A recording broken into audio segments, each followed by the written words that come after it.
Bonjour, je vais vous présenter le module de paiement par facture pour Swissbilling. Alors la première chose à savoir, c'est qu'est-ce que c'est Swissbilling? Donc Swissbilling, c'est une méthode de paiement par facture qui est réservée en fait aux e-commerçants suisses, hein, donc pour la clientèle suisse.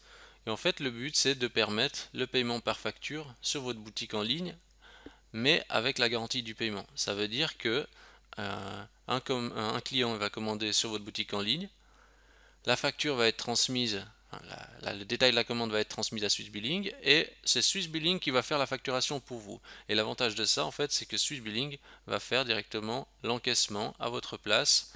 Et donc du coup, ben, vous pouvez vous pouvez proposer le paiement par facture à vos clients et vous avez en fait la certitude d'être payé. Et donc vous n'avez pas besoin d'attendre le paiement du client, etc. Dès que le client a payé par Swissbilling, eh bien après vous pouvez faire directement l'envoi de la marchandise. Vous avez la certitude d'être payé et donc justement ça c'est le paiement par facture avec justement la garantie de paiement. Donc voyons juste ensemble comment ça fonctionne dans PrestaShop. Donc là on va juste regarder ensemble la partie fonctionnelle, hein, donc juste pour voir comment ça se comporte.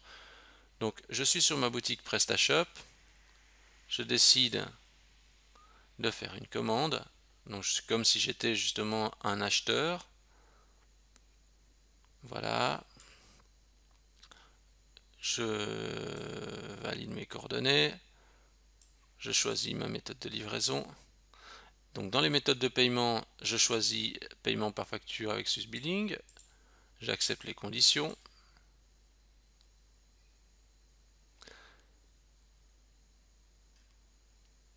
Et là, ce qui se passe, donc la première étape, c'est vous êtes redirigé en fait vers Swissbilling.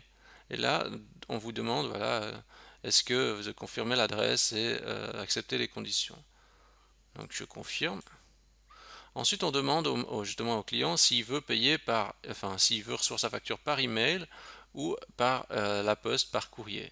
Donc les tarifs sont différents.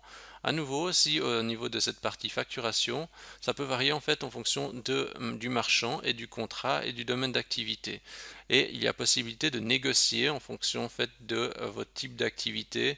Et vous pouvez mettre par exemple plus à la charge de l'acheteur ou plus à la charge du marchand ou 50-50 au niveau des frais. Donc ça dépend en fait du contrat avec Swissbilling. Donc ici, je vais par exemple prendre la facture par mail.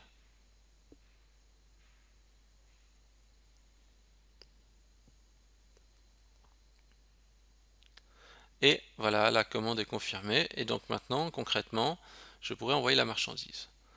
Ce qu'il faut juste comprendre aussi, c'est que enfin l'autorisation en fait du paiement par facture se fait au moment justement où on est redirigé vers Swissbilling. Eh bien, Swissbilling va vérifier la solvabilité, enfin les critères potentiels pour s'assurer que le client est bien solvable.